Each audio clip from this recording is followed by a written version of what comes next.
Welcome to the Near Memo, a weekly conversation about search, social, and commerce. What happened, why it matters, and the implications for local. Hi, everybody. Welcome to the 100th episode of the Near Memo, incredibly. We have a special episode today with some guests. I'm here with Mike Blumenthal. As always, David Mim is on vacation and will be back next week. But we're very lucky to be joined by Joy Hawkins and Kevin Indig. Joy is the founder and CEO of what many people would say is the preeminent local SEO agency, Sterling Sky, also named after me, which is an important fact to point out, and not really. And Kevin is a kind of illustrious SEO person who's been at a number of really high-profile companies, including Shopify, G2, and I cannot pronounce Atlas. You pronounce it for me, Kevin. Atlassian. My brain will not process that word every time I see it. And right now he's a growth consultant and working with a lot of different companies in many different ways, a long-time SEO and authority on the subject. So today's topic, which I haven't introduced, is, of course, AI. We have to do our AI episode as everybody else is doing. And we want to talk about AI in the context of SEO, local SEO in particular, and then some kind of long-term trends and things to think about. So, Mike, do you want to say anything before we jump in? No, other than you need a new middle name, Greg the Sky Sterling, so that some people might believe that the agency was actually named after you. Yeah, my middle name would be the Sky. Okay, all right. All right, with that, just a really practical question to you guys. You're obviously, everybody is really caught up in all the hype and the excitement. And I think it is a really actually genuinely exciting time with Google and Bing sort of dueling around introducing their AI chat search experiences, Microsoft today, Google tomorrow. So I'm actually excited. I mean, search has been kind of a stagnant, not to you, Joy, I'm sure, but it's felt really stagnant for a long time. And now we've got some really interesting things going on. So let's talk about what you guys are doing today. Are you using any of these AI tools, ChatGPT or any of the other, seems like 25, 30, 40 tools that have emerged in the last 6 months in your work today? Are you, either of you, doing anything actually with AI at this point? Jump in. Joy, you want to say something? Sure. So yeah, we're using it kind of experimentally right now. So I've instructed most of our team not to use it until we've tested it, made sure it actually works properly. I've found a lot of weaknesses, so I think I'm hesitant to just start using it for all kinds of things. But there are some things that I've found that it's really helpful for. So we use ChatGPT for things like title tags. It's really good at coming up with names of presentations or articles that you want to be clickbaity, because I'm terrible at coming up with clickbaity presentation titles. So you'll throw in a topic and ask ChatGPT to make it clickbaity, and it does a really phenomenal job at that. So things like that, I think it's really useful for. You use the explicit language clickbaity? I do, yeah. I'm make this title clickbaity, and it'll think of things that I would not have thought of. So it does a good job at that. Perplexity AI I've used. I like that one because it actually cites its sources. So really good when you're doing content because you can fact check. Because I don't know if we want to talk about this later, but the content quality that you get, there's a lot of misinformation. So I think fact checking is important. Yeah, absolutely. Kevin, what about you? Are you using it beyond sort of playing with it and just seeing about its capabilities, are you actually using it in a practical sense in any way? Yeah. I started using it with some clients in around fall of last year. In part, it was just GPT-3, the API from OpenAI. So we started playing with it before ChatGPT came out, and of course now we're using ChatGPT as well. And it's really mostly for content generation for topics that have a very clearly defined answer or very clearly defined topic. So definitions, glossaries, product descriptions, nothing that's too ambiguous. And I want to preface that there is human editing happening of these articles, right? They're not being published raw, not copy pasted over, but there's an editing process, a fact checking process, because the AI will hallucinate or sometimes just get things factually wrong that are very in plain sight, right? Very clearly wrong. But it works really well. And it works really well specifically in search and SEO. Those articles or pages drive traffic. When compared to human created articles, I don't see any difference as long, again, as they're edited and fact checked and properly formatted and layouted. And it's been pretty surprising, right? I think there's a big question on the table. Why shouldn't we do this with more content? And some of my clients have been very excited about this and have gone, I don't want to say all in on that, but have scaled AI content production. And other clients have been a bit more hesitant. But again, generally, it performs well from a pure SEO perspective, but there are constraints around what topics you can use it for, and that you still have to edit and fact check that content. Well, so this is one of the concerns, just to follow up on something you're saying about the traffic and the performance. One of the concerns is that, Google's webmaster guidelines prohibit automated content creation, but there's ambiguity about human intervention, right? So if you generate content with an AI tool and then you edit it, presumably that's okay, that's fine. One of the questions is the internet going to be flooded with AI generated content edited to varying degrees, and then we're going to see more and more spam and questionable quality content, as opposed to flooded with just general SEO content that's not very good, you mean? Exactly. Well, I mean, it's kind of a surprise at how many publishers now have come out and said, "Oh, yes, we've generated." I mean, CNET is the most celebrated case, and then there were a lot of problems with those articles. We've been generating these articles for some time with AI tools, so that's kind of an interesting thing. And in fact, I'm watching The Last of Us on HBO, and I was reading a kind of after this last episode, some sort of review of the episode. And I swear to God, the review was generated by AI or substantially generated by AI. And it was weird. I mean, it read coherently, but I could just tell intuitively that something was kind of off about it, that it wasn't really a human created thing, or if it was touched by a human, it was very lightly touched. But anyway, that's a big digression. So back to the performance issue. So you see no question about the capacity of these AI generated articles to perform so far. Absolutely. Yeah. And, to just point it out, right, about CNET, I looked into the AI content on CNET and Bankrate and creditcards.com. And I think only the CNET content was factually wrong in many cases. I think the majority of the content had massive issues. And, to the point, I don't think they were reviewed or fact-checked. Every good reviewer or editor should have claim they were. They claim that they were. They claim they were, but I don't think that's true, because I think if they really were and if they had a professional, they should have caught that, right? One of the mistakes, for example, was to get the formula wrong for compound interest. And there's such a blatant error that I don't think they actually reviewed that. I don't have evidence for that. I want to be careful with accusations, but I think careful fact-checking, reviewing should have caught that. That being said, AI content, when it's well done, is not easy to detect. Even OpenAI's own AI detector tool only gets it right 25% of the time. Yeah, I saw that. Yep. Right. So I think that's a big challenge here, right? We cannot reliably detect AI content, which means that it's a problem for Google. It's a problem for companies who employ content freelancers or have their own writers. How do you know that they're not using a tool to create that content? OpenAI presumably or claims to work on watermarking and other ways to detect it, but no proven solution is yet on the market. And that means there is some sort of a window of opportunity where content or companies, in my mind, can get a big competitive advantage by really leaning into AI. But of course, there are moral questions, there are ethical concerns, and there's a healthy amount of, I don't say fear, but skepticism maybe, because some of that content is just, again, it just can be straight up wrong or factually incorrect.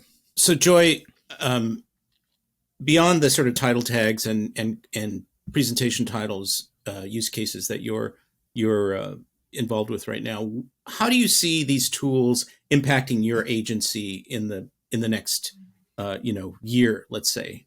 How is it going to change the way you work or your team works, if at all? I think when it comes to content, we're going to use it for content like service area pages or things like that, which is, when you think about a business that has, like, let's say 10,000 location pages, well, they don't have unique content on all the location pages. So you could easily have like a tool go in and say, let's swap out, Chicago with New York and whatnot. Like, it can do those types of tasks really well.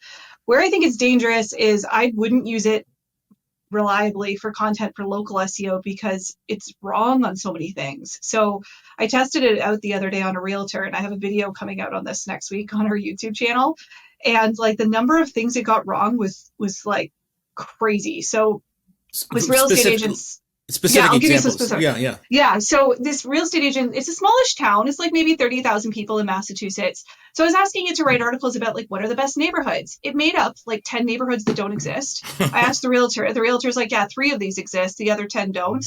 They're not neighborhoods. Like it actually said a street name was a neighborhood. And I'm like, that's a street.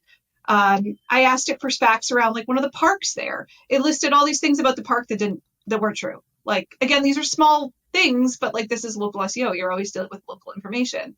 It gave me the list of a school that didn't exist, literally made up a school. So after that, I was like, I don't know how this is saving me time. I could have actually found this easier. Like I went back, we found a process completely for how to, I'm like, I can't use this tool, alone and say, hey, spin me out an article that's about the top neighborhoods in this town, because it'll be like 80% wrong based on what it gave me. You could go to Perplexity AI, ask for the top neighborhoods in this town, then feed those neighborhoods into ChatGPT and ask them to write an article about those neighborhoods. Yeah, but again, like the facts it was giving me about things that I put in there were still wrong as well. Like the park, I was like, give me some information about this park, and like the information was wrong. I asked it to give me local places near this town, and it gave me a place 28 minutes away when there, like a golf course, then when there was one like 5 minutes down the road. And again, the realtor client, when I was asking him, he's like, yeah, nobody would go to that golf course. Like they would go to this one. So, Mike, what do you think about local SEO and the application of these tools? When I've looked at it, I thought it did a reasonable starting jump off point on top level pages, right? Services, what a page about a given service. I thought it did a reasonable job of structuring the page, putting it together where it wasn't a requirement for very specific topics. Not that I would use those pages, like Kevin said, whole cloth, but the ones I looked at were decent top level pages that in my mind could change the job in the agency from pure low level content writer to AI for some pages with good editing. And I don't see that as a problem for Google. To me, if it can write a good page in certain topics, that to me is just a productivity enhancement that every business should be taking advantage of. Again, people need to understand the limits. Obviously, it does not do a great job when it's a lot of factual detail involved in a deep local page. But I think there are places where it can write a page, and I think it can change what people do in their lives. And I think it can make a person who's just a writer a better editor. And that's, I think in some ways that's reflective of the whole issue and the role it plays in society as well. People can do higher level things, then let's let them do it. So there's kind of 2 dimensions to this. One is the public facing information, right? What you were talking about, Joy, and what you were just mentioning, Mike, where you're creating landing pages for a given business or location. And then the other is sort of internal processes, which the title tags or regex or other processes that you need to go through around local SEO or SEO in general. So where do you see the most value? Is it in the content creation? Kevin, you've been using it for that, for the external facing, public facing stuff, or do you see more value in the internal agency process piece of this or internal practitioner side of things? Either of you, just jump in. Before you start, let me ask, have either of you used it for ad copy creation or ad title creation? Question. And either of you used it for, say, keyword suggestions?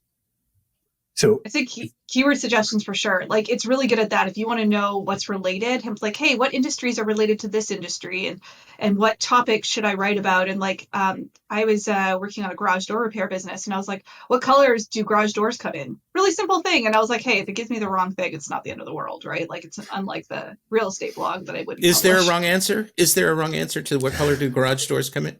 Probably. Yes. Well, no, but like I was looking for which ones actually like get, sold. Increase the curb appeal of the house. Yeah. Yeah. So like some colors, I mean, yeah, maybe there's one out there, but they're not very common. So I think I phrased it like, what are the most common colors for garage doors? Things like that for sure. And I've also asked it like, find me related industries or find me related keywords. So I think it's really great for that. So I guess to answer your question, Greg, I would use it more of like a tool. I'm a little weary of using it for content without a lot of heavy editing. Yeah. Yeah, it's interesting. And I agree with that. I think it's really cool for finding title variations, keyword variations, right? Everything that you would do with Answer the Public or Keyword Suggest or Uber Suggest. I mean, I think that ChatGPT is a great replacement for that. I've also used it for some ad copy or just ad copy variations. And I've noticed that some copywriters love it as a sparring partner, right? Where you can say, hey, this is my target audience or the people that I want to write for, and I deal with with these following problems. Like, how would you address that? And then just ask it to create a couple of variations. So that is pretty useful. And then I also think there's a lot of, it's very interesting. Like apart from ChatGPT, there's some new tools coming out that you can feed PDFs or other formats. And we've been experimenting with a client on feeding it sales call transcripts and just getting the key problems that customers have or potential customers have out of that to then feed that into content that we can create for the site. So I think these kind of FAQs or educational instructional pieces. Yeah, or even just whole content pieces, right? Where we realize, oh, actually, half of all of the prospects, they mentioned this one problem that they're all facing. We should just really lean into that from a content strategy perspective and illustrate that and show how our product can solve this. So that's very, just to sort of touch on that point, that's a very interesting use case, because a lot of the call intelligence platforms now promote that, right? So they'll do call recording, transcription, and then they have some sort of sentiment or other kind of AI analysis on top of the transcript that's supposed to give you actionable insights about what are the most common, I'm not working with these, so I don't know what the output looks like, but that seems to me to be a kind of potentially more cost-effective workaround for that. Absolutely. It's like Gong, for example, right? That's a classic kind of sales call transcription tool. And they have sentiment analysis, but I think, as you said, to your point, the power really is in like, tell me across these 50 calls what some of the common problems were that prospects mentioned, or where did they feel, unclear, or where did they ramble, or those kind of things, and then see how you can transport that into ad copy, blog content, or landing pages, or creative, right? You can do so much out of these insights, and I think that's where a lot of the power is in AI, is to just find the patterns, summarize this for me. Actually, the example section on OpenAI it's a great kind of basis for all the problems that AI can solve to a certain degree today. And part of that is, what's the TLDR, summarize this for me, find the patterns, right? It's all this kind of stuff. So was that a specialized tool, the call transcript analysis, or was that OpenAI ChatGPT? That was GPT-3. Okay. So how do you think this changes one quick anecdote and then a question. So freelancers, a lot of people, a lot of companies, a lot of agencies will rely on freelance content creators. So I would imagine freelancers will be all over this as a way to sort of scale and to invest less time in content creation. Is there a concern there, or do you not, or are you just going to use your own, quality QA assessment to determine whether or not to use the copy? Do you have fears about sort of freelance content going downhill, or is that just entirely dependent on the individual? I think contractors in general are riskier, right? Because you have to quality check some of their stuff. So I think we only have three contractors that we use, and they're mostly like building, but we have one that we use for content. And I was very clear in our instruction that we were not allowing her to submit, AI written content. So I think it's important for agencies to make sure they have that, written, that people agree to that. And I wouldn't suggest using like content freelancers that, you find on Fiverr and things like that. I think that you're going to get a lot of this depending on where you find these people. Yeah, I agree with that. I think when it comes to the freelance content writer economy, if you will, I think there's really going to be two kind of types or groups in the future. One is the average writers who will not be able to compete with an AI, and the other group is those who are exceptional writers. And I think their value will actually go up exponentially because they can ask for so much more money, especially if they're true subject matter experts, right? If you find a lawyer or a doctor who, for whatever reason, wants to write content full time, that is going to be very, very difficult to replace with AI in my mind. And those people will be able to ask for much more money and become much more valuable because they might associate themselves with your website, right? And then that will have a price on it. Whereas the average writers and below average writers, they will have problems. So Greg is an example of this ex-lawyer who now writes content full time. So your job is safe, Greg. Yes. Well, yes, hopefully it's safe. I mean, I find that, the sort of the human voice and personality and color, point of view, whatever that good writers provide is not something right now that AI can duplicate. I mean, it's very, very good at, I said this on Twitter a while ago. My younger daughter was applying to college and she had to write essays. And she's a good writer, but it's also sort of lazy sometimes. And so I took one of her essays and I put it into ChatGPT and I said, improve this. And it, in fact, did. It took what she had started and created a better essay. And then I thought, this is an ethical dilemma. And we didn't wind up using it, but I was just doing it as a kind of an experiment. And it was really, really impressive in the way that it took this kind of first draft and turned it into something much more polished. So how do you guys think that the industry or the economics of the industry, whether it's SEO or local SEO, are gonna change? I mean, I think we'll see every single tool that exists will have some AI component built into it. But is this going to be a radical? Is this a radical thing that's going to restructure the industry or dramatically change what you do, or is this something just kind of useful at the margins that will make people's time more efficient? What do you think? I think the latter. Like, I think it's going to make things more efficient for sure. There's certain processes where I'm like, oh, this took a lot of time, and now we can spend less time on it and save our brains for something more important. So I think it'll be good at that. I do not think this is the end of like there are some tweets out there where people are like talking like this is gonna dramatically change SEO and we're all screwed and SEO is dead. But I'm like, I've been hearing that for like the entire time I've been in this. Yeah. At first it was I'm trying to think the first time it was, I know featured snippets, everybody thought that was going to kill SEO. Like, oh yeah, zero search, all that stuff. And then it was voice search. Oh yeah, that's going to kill SEO. And I'm like, listen, I think the general public understands the difference between an AI and like a human. And if they want more details, if they do a search, like, how do I repair my garage door? If they want to know where it came from, if they want to actually like make sure the information is credible, they have the ability to click and do that. Exactly. Yeah, I want to offer a slightly different viewpoint, just for the fun of it. And also because that's my opinion. I agree that I don't think SEO is dead. I do think that this has the potential to severely disrupt search and the search landscape, not as it is today, but where it could be in a year from now, right? If we see how fast AI and the search landscape now reacts to this. I mean, don't forget, ChatGPT came out in end of November, early December. Yeah, 2 months later, right? We have Microsoft and Google react to this like nothing else that I've seen ever before. So right. I don't want to fearmonger or create fear. I don't think there's that much to be afraid of, but I do think that this is one of the biggest disruptions to the SEO landscape that we have seen so far. And again, it doesn't mean that SEO has to necessarily die. It might just change. It might just featured snippet, Joy, like you said. Sorry, go ahead, Kevin. Yeah, I just want to say, like Joy, I think that's where I agree with you. Like people are super afraid of featured snippets or maybe some other SERP features, and here we still are, right? SEO has not gone away.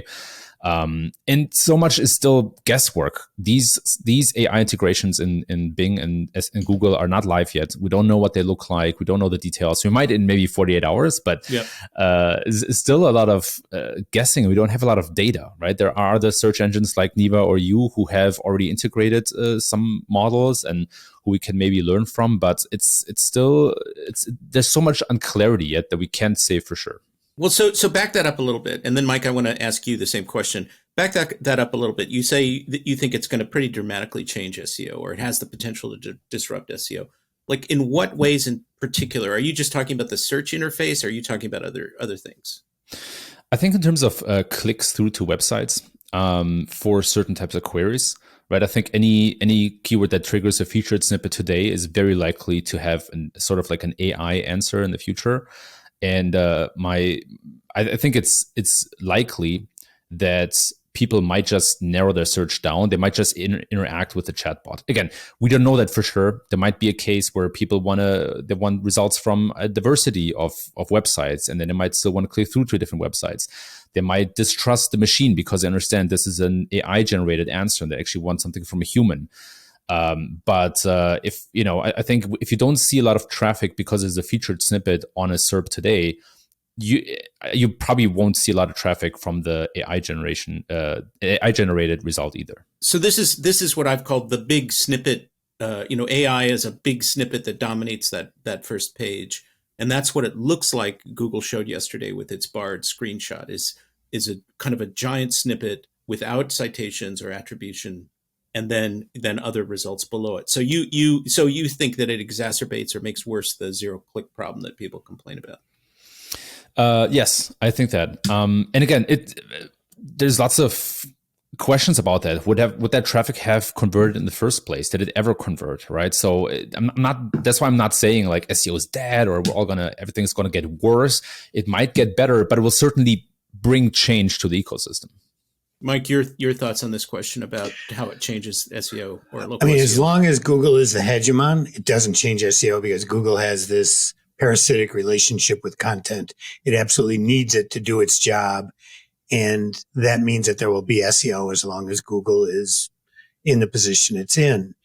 The question is what's beyond Google and how many years is it beyond Google and what does that look like? And that's, too far out in the future to know, but that's the more exciting, interesting thing to me. What, that people like Sam Altman are thinking about, the head of GPT, is what do we really need in our lives that might make our lives better, easier to access information. And, it's kind of like envisioning the iPhone when all you had was a rim, whatever they call those things. Blackberry. Right. You couldn't really envision the iPhone until the iPhone happened. And I think it's the same with this. Until it happens, we don't know what it looks like. Meanwhile, I do think that AI gives agencies an incredible leg up because they understand its limitations. They understand how to leverage it for more productivity. These are things that businesses don't understand. If they use it willy-nilly, they're going to screw themselves. And so I see this as actually giving both small and large agencies more leverage in the marketplace to utilize their knowledge about how Google works, about how content works, about conversions work, to strengthen their relationship to the client. Do you think this is going to give a boost to small agencies or freelancers? Not freelancers in the sense that we were talking about before, Fiverr, but like solo SEOs who are out there kind of doing work for individual clients, which you sort of are now, Kevin, although you're more of a consultant than a hands-on practitioner. I mean, do you think the balance of power changes, or who I can serve as a small agency changes at all, or not really? Yeah, not really. I think there's still going to be a lot of work for small agencies, large agencies, and I think they might just take other things into account, right? Like when it comes to SEO, like how can we, like what other ways do we have to build the brand here, to strengthen the brand, to make that site an authority? So I think nothing inherently changes in that. I think again where it might change is just in the way that keywords are selected or what to optimize for and what content drives traffic versus conversions. But I don't see a massive disruption to that ecosystem, again, unless part of that offering is to create content and that content is below average. In this case, I could see a change. So Joy, how do you talk to customers or clients about this? Are you totally transparent? Are they asking you? I mean, you work with a lot of small and medium-sized businesses. Are people hearing about it and then asking you about how it might get used to benefit them? I mean, how do you have this kind of conversation? What do you say to them? Yeah, I've had a few of these conversations already. So like it wasn't me, one of my colleagues spoke to one of our clients the other day who laid off a good chunk of his staff, convinced that all of his traffic's going to die and SEO is dead. And I was like, you're crazy. Preemptively he Yeah. did this? Yeah, Or like he she laid did them all this? off. Yeah, they're like, oh, as of Wednesday, we're all screwed. And I'm like, what? Like, just, anyways, yeah, that would be an example of what I would not do. Another one of my clients that I spoke with was like, tell me how I can use this to like revolutionize my business. And they're like an HVAC business. And I was like, well, you guys do a lot of content in house. And I was like, absolutely. I think you should try and use it to generate some content for topics or even give you ideas for new topics, but fact check them. And you'll be able to do this because you actually know. Like if I threw in an article on local SEO, I could easily point out what's wrong and what's not wrong. So I think that like that's a really big opportunity, but they didn't seem to really want to do that. So I think it's interesting. Like I think there is an opportunity there for small businesses, but I also don't really think they're going to know necessarily, like you said, how to use it. On behalf of my brother who designs small business websites, I threw in a request for a spec for a small business website that did X, Y, and Z, sold X, Y, and Z, and wasn't going to do e-commerce. And it actually generated a reasonably good spec around overarching content and pages for calls to action. It was better than his specs. And so there are places like where would be useful and could be useful and could help really small agencies up their game a little bit or a small business, designing a website or content or whatever. So. Are there any distinctions in the B2B versus B2C world here? Is there anything meaningfully different about those two domains vis-a-vis AI tools, do you think?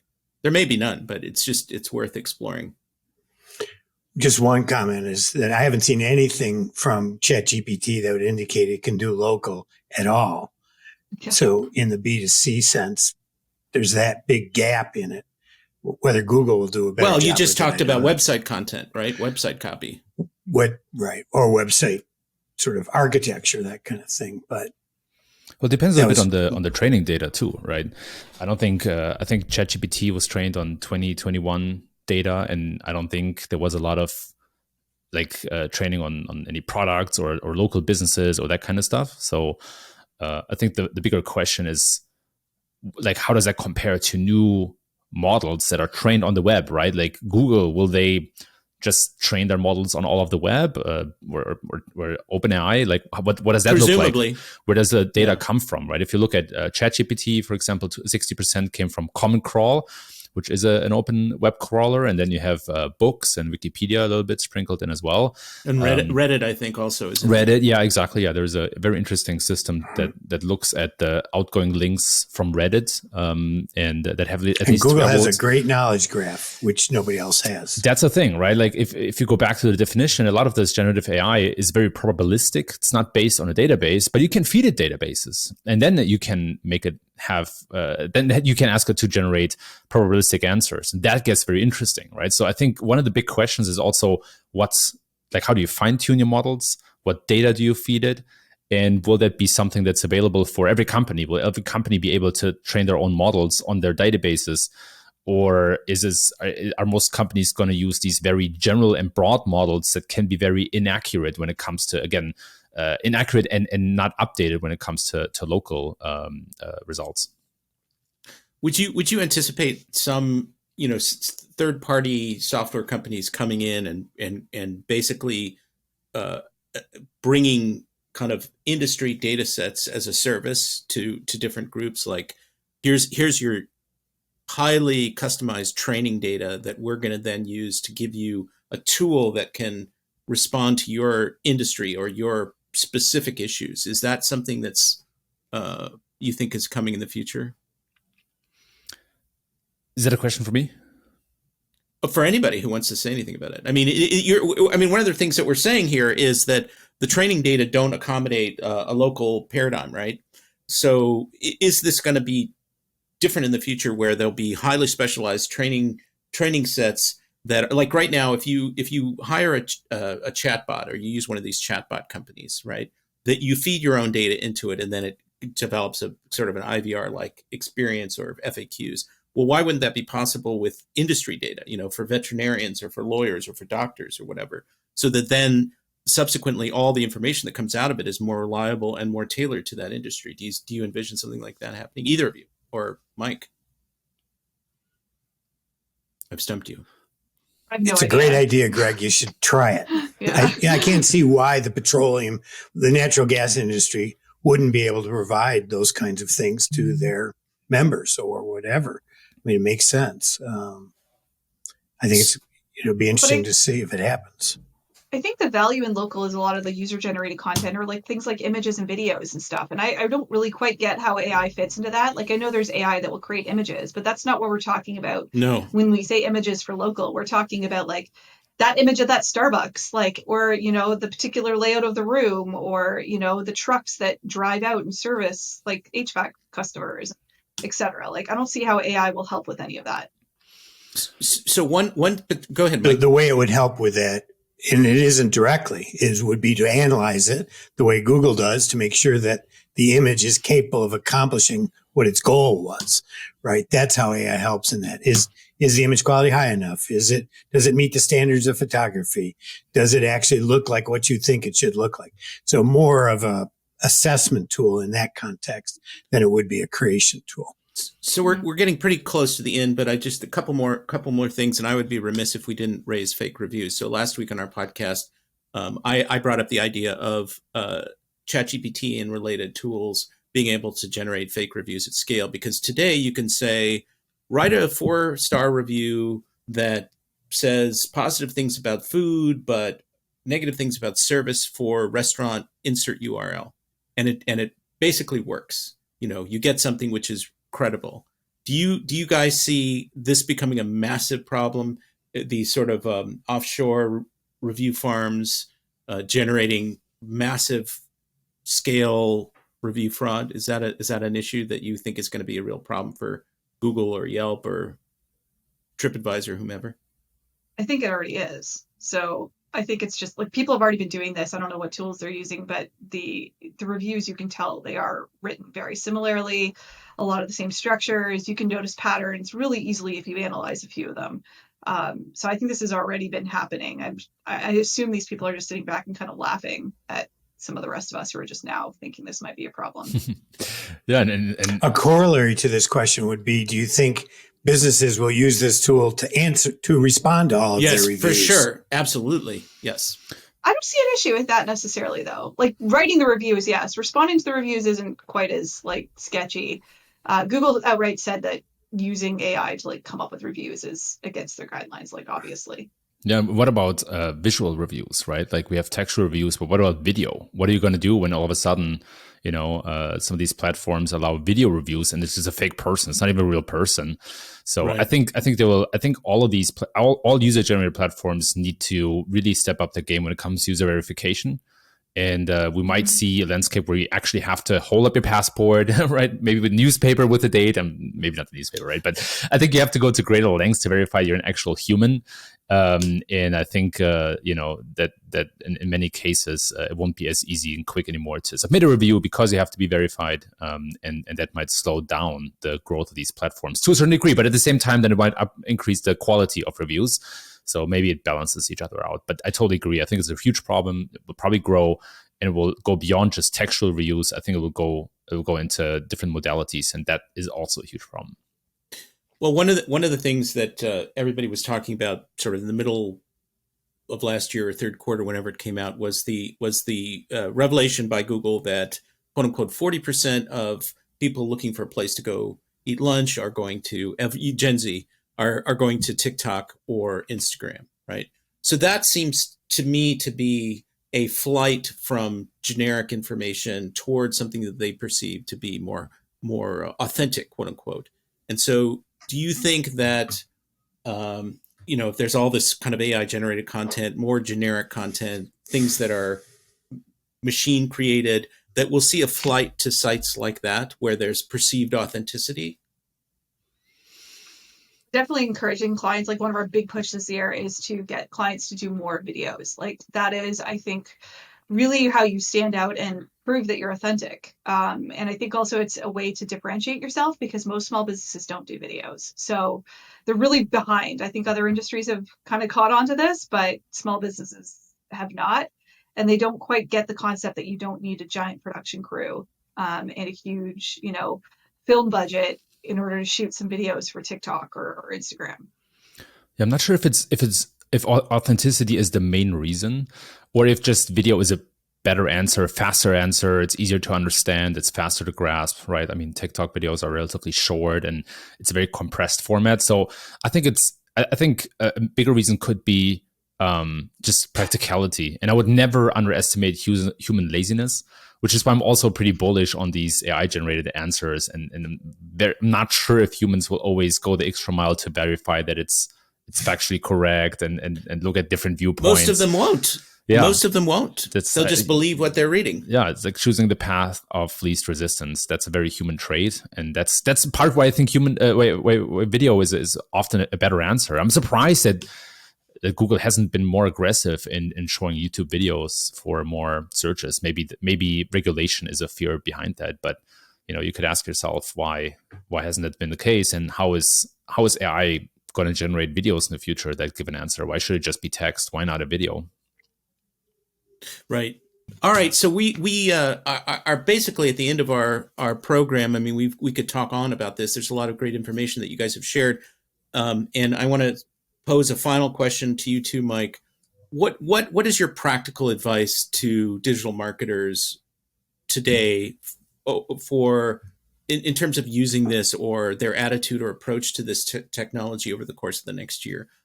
How should they think about it? What should they be actually doing to get ready for these changes or to implement these processes? Don't be shy. Mike? All right, I'll go first. Oh, okay, good, right. Good. So I just think, like, in a nutshell, just what I've been saying, use it as an efficiency tool. Like, I use it as my personal assistant, when I'm trying to figure out how to insert a keyword into a phrase naturally or things like that. Like, it helps me be more efficient. So I think that's the best use case for it. If you are going to use it with content, just proceed with caution would be my only advice, given my experience with it so far. Yeah. Go ahead. And Joy, let me ask you, are you paying the $20 or whatever the cost is now? I don't use it enough because, again, I'm not spinning out thousands of pages of content. I'm very cautious when it comes to that because I fear, like, what would happen if we produce something for a client and they're like, this is completely wrong, or this is garbage, or you used AI for this. Like, that is not the brand moat that we have at Sterling Sky at all. So I don't I never want to measure quantity over quality. Yeah, totally agree with Joy's points. And my own would be I think the most important thing right now is to engage. I see a lot of marketers or people in general who say, this is, a fad, or it's always wrong. I look at what happened at CNET and I think that's fear speaking. And I think what's actually important is to be open-minded, curious, and playful, and just try this stuff out. Play around with it, gain experience, make up your own mind. But I personally think this is a step change. I think it's going to have a wide-ranging impact. And I think the worst thing to do is to just categorically or out of principle dismiss it. And I think it's important to engage and to play around with it. Mike, you get the final word. And I was going to say what Kevin said, but in addition to that, just that don't overstate its importance. I mean, the reality of the way our system works is, like Joey said, local SEO is going to be here for a while. So if you learn everything there is about AI and you learn everything there is to know about local, you can take those two things and get a glimpse into the future. But the future isn't going to come tomorrow. It's going to take time to get here. And I think in the meantime, you got to put food on the table, and the skills we have are good for that. All right. That's a good note for us to end on. Thank you both very much, Kevin and Joy, and Mike, as always. Really great advice, really great episode. And we will see you on the other side of these Google and Bing announcements and see what that looks like. Thanks for having me. Thanks for joining David, Mike, and Greg. To stay on top of the latest developments in local, subscribe to our newsletter at nearmedia.co. We'll see you next week.